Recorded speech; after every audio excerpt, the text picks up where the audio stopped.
What is up guys, welcome back to my YouTube channel The Auditor. So guys, in this video I am going to teach you that how you can pass CA foundation examination in the first attempt.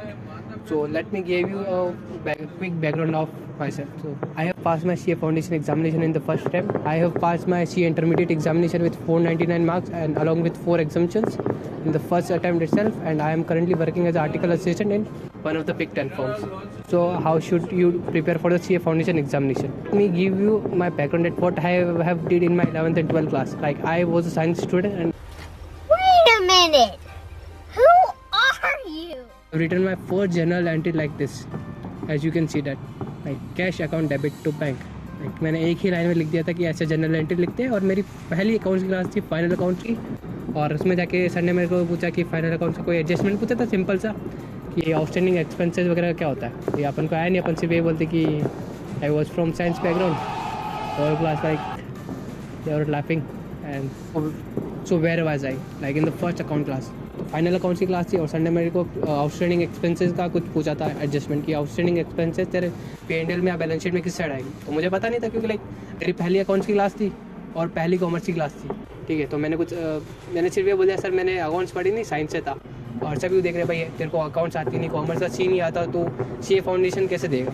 और आधा course हो चुका था उस time उस coaching में, सब मेरे पास रहे थे। But at the result day I was like enjoying and other was like sad. क्यों? उस क्लास में 80 जने थे और उसमें से सिर्फ 8 से 10 जने पास हुए, तो उसमें से एक मैं था। कैसे एक बंदा जिसको कॉमर्स का सी भी नहीं आता था, अकाउंटिंग एंट्री लिखना नहीं आती थी, एक्सपेंसेस आते नहीं थे, और वो debit vote comes in credit vote और वो तो शायद मेरा अभी भी सही नहीं बोला, रियल नॉमिनल पर्सनल अकाउंट्स क्या होते हैं ये भी नहीं पता था, वो CA फाउंडेशन पास कर लेता है पहले अटैम्प्ट में with exemption in accounts. So how did I did it? So basically in this video मैं तुम्हें स्ट्रेटजीज बताऊँगा पेपर वाइज कि तुम्हें अकाउंट्स में क्या करनी चाहिए, लॉ में क्या करनी चाहिए, मैथ्स में क्या करनी चाहिए और इकोनॉमिक्स में क्या करनी चाहिए।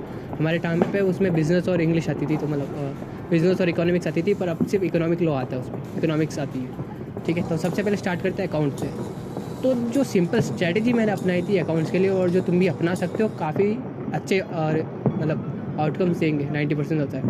मैंने सिर्फ और सिर्फ ICI मॉडल पढ़ी थी, RTP MTP करे थे बस, और कुछ नहीं करा था। तो लाइक ICI मॉडल कैसे पढ़नी है, तुम सब लोग ICI मॉडल तो पढ़ते हो, तो ICI मॉडल पढ़ने के लिए तुम्हें सबसे पहले अपने इलस्ट्रेशन करने, क्वेश्चंस करने और एग्जांपल्स करने। उसके बाद तुम्हें RTP और MTP करनी है। RTP MTP कैसे करने की, तो मैं अपने जो इस जो अटैम्प्ट के RTP MTP है वो तो करनी है, उसके बाद जो पिछले अटैम्प्ट के RTP MTP थे वो भी करना है। सिर्फ इतना ही करना, और ICI मॉडल कम से कम 3 बार करना। That's all, and you can easily score more than 60 marks in accounts. अब बात करते हैं लॉ।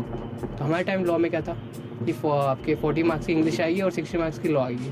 तो घरों की जैसे कुछ बच्चे सिर्फ और सिर्फ लॉ पे ध्यान देते थे कि भाई इंग्लिश में पढ़ेंगे नहीं, और 60 मार्क्स के लॉ में से 40 मार्क्स लेके आ जाओ। That was the biggest mistake, क्योंकि भाई लॉ में तुम फुल में से फुल मार्क्स ला ही नहीं सकते। अगर तुम 60 मार्क्स का अटैम्प्ट करो तो इट्स 100% चांसेस कि तुम 50% भी स्कोर ना कर पाओ, और इसी वजह से काफ़ी जने फेल होते थे। वो टाइड इट इंग्लिश में जहाँ पे मैं अच्छा स्कोर कर सकता था मैंने वो अच्छे से किया, और उसके बाद लॉ में क्या मुझे ये था कि 100 में से 40 आने, ना कि 60 में से 40 आने। और तुम अभी क्या कर सकते हो, कंपनी लॉ अच्छे से करो, नेगोशिएबल इंस्ट्रूमेंट अच्छे से करो, और कुछ अलग से लॉ के जो टॉपिक्स है जो काफ़ी स्कोरिंग है, जैसे कॉन्ट्रैक्ट एक्ट हो गया, सेल्स ऑफ गुड एक्ट हो गया, और ये सब एक्ट काफ़ी सिंपल और काफ़ी अच्छे हैं, इसमें तो अच्छे से स्कोरिंग कर सकते हो। एंड वापस इसके लिए भी मैं वही बात है जो ICI मॉडल में एग्जाम्पल्स है वही एग्जाम में केस स्टडी बन के आते हैं, और एक अलग से बुकलेट भी आती है ICI की, तो हम ICI की वेबसाइट से डाउनलोड कर सकते हो, वही केस स्टडी बन के। मेक श्योर कि आंसर राइटिंग लॉ में अच्छे से करो, क्योंकि जिस तरह से तुम आंसर राइटिंग करोगे उसी पे डिपेंड करता है कि तुम्हें कितने मार्क्स मिलने वाले। और सेक्शन बहुत अच्छे से याद कर लेना, section number is important, depend करता है तुम्हें 1 से 2 नंबर तुम्हारे सेक्शन नंबर पे डिपेंड करता है। It's harsh but it's the truth. So let's come to the subject number 3 and paper number 3, mathematics. So generally my friend used to say that I generally have upper hand in the mathematics because I have studied mathematics till my 12th class, 11th and 12th, both from mathematics, core mathematics. I was having subjects like physics, chemistry, mathematics and computer sciences. जिन बच्चों ने 11th 12th में maths पढ़ी कोई upper hand नहीं होता है, because जो उन्होंने मैथ्स पढ़ी होती है 11th 12th में, वो जो CA फाउंडेशन की मैथ्स होती है वो बहुत डिफरेंट होती है, कुछ सिमिलरिटीज़ नहीं होती है। मिनिमल सिमिलरिटीज होती है, बट वो इतने मैटर नहीं करते सी ए फाउंडेशन के अंदर। तो सबसे पहले मैं बताना चाहूँगा, मैं एक सिलेक्टिव रीडर था, मैं बहुत कम चीज़ें पढ़ी, पर मैंने बहुत कम चीज़ें बहुत बार बार पढ़ी। तो मेरी मैथ्स के लिए स्ट्रेटेजी क्या थी? First of all we will go to the syllabus of mathematics, ratio and proportions, logarithms, anti logarithm. Skip it because ये बहुत कम नंबर का आएगा और कुछ इतना कुछ फ्रूटफुल भी नहीं कि आप इसके ऊपर बहुत सारा टाइम वेस्ट करो। And time and work related problems, law of indices, exponents और equations, simple equation, quadratic equations and cubic equations, linear equalities. और सबसे मेन जो आपका हेवी वेट रखता है इसमें वो है आपकी business mathematics, financial mathematics, like simple interest, compound interest, present value, NPV, future value. ये सब आपको अच्छे से करके जाने क्योंकि कम से कम you can easily score 20 marks in this from this business mathematics. उसके बाद परम्यूटेशन एंड कॉम्बिनेशन आएगा एंड सीक्वेंसेस सीरीज़ आएगा। ये बहुत सिंपल होता है sequences and series and set, relation and function, जो मुझे कभी समझ में नहीं आया तो मैं इसको छोड़ के चला गया था। उसके बाद आपका जो लॉजिकल रीजनिंग आएगा, लॉजिकल रीजनिंग में make sure you attend all the questions and make sure you understand the concept because easy to score in logical reasoning and statistics में मेरे को कुछ चैप्टर काफ़ी अच्छे लगते थे, जैसे कि सेंट्रल टेंडेंसी हो गया, आपका मीन मोड मीडियन वाला हो गया, फ्रीक्वेंसी वाले हो गए और कुछ इस तरह के चैप्टर्स हो गए। ये बहुत अच्छे होते थे और इसमें आपकी एक्यूरेसी काफ़ी अच्छी होती थी। तो let me say that in paper number 3 जो कि आपका MCQ बेस्ड पेपर होता है, इसमें माइनस मार्किंग होने के चांसेस काफ़ी ज़्यादा होते हैं।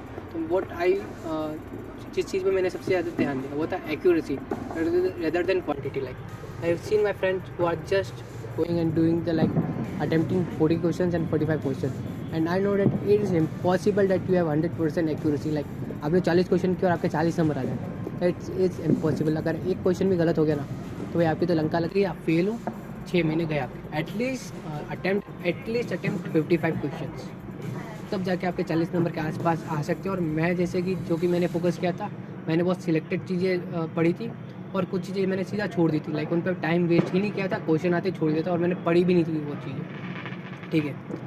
तो I has a accuracy very good in that paper, I had minimal minus marking. अब बात करते पेपर नंबर आपके 4 की, जो कि इकोनॉमिक्स। हमारे टाइम पे बिजनेस भी आता था इसमें। तो इकोनॉमिक्स में कुछ चीज़ें सी इंटरमीडिएट के इकोनॉमिक वाले पेपर से इसमें ऐड कर दी गई है, but I can say that they are very simple, very easy, you can easily do that.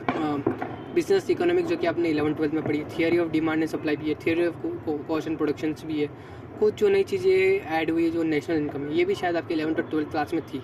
Business cycles भी पहले भी CA फाउंडेशन पेपर में थे। पब्लिक फाइनेंसेस ये नया ऐड हुआ है और प्रोसेस ऑफ बजट ये नया ऐड हुआ है। मनी मार्केट्स ये नया। अगर आप फाइनेंस अगर इंटरनेशनल ट्रेड वगैरह में इंटरेस्टेड हो तो आप बिजनेस इकोनॉमिक्स अच्छे से कर पाओगे बहुत ईजिली। और इसमें भी मैं आपको यही दूंगा कि ICAI मॉड्यूल अच्छे से करो, उसके एग्जाम्पल और उसके questions are the most important thing and the important thing. आपका कोर्स हो चुका है, लाइक आपने हर सब्जेक्ट की ICAI मॉड्यूल 3 बार कर ली है, उसके बाद आपको MTP RTP भी कर लिया। अब क्या करना चाहिए? तो you should do it's you should arrange 2 test series, हर 4 पेपर की 2 टेस्ट सीरीज़ अरेंज करनी है और दोनों टेस्ट सीरीज़ को 1.5 डेज़ के गैप में देनी।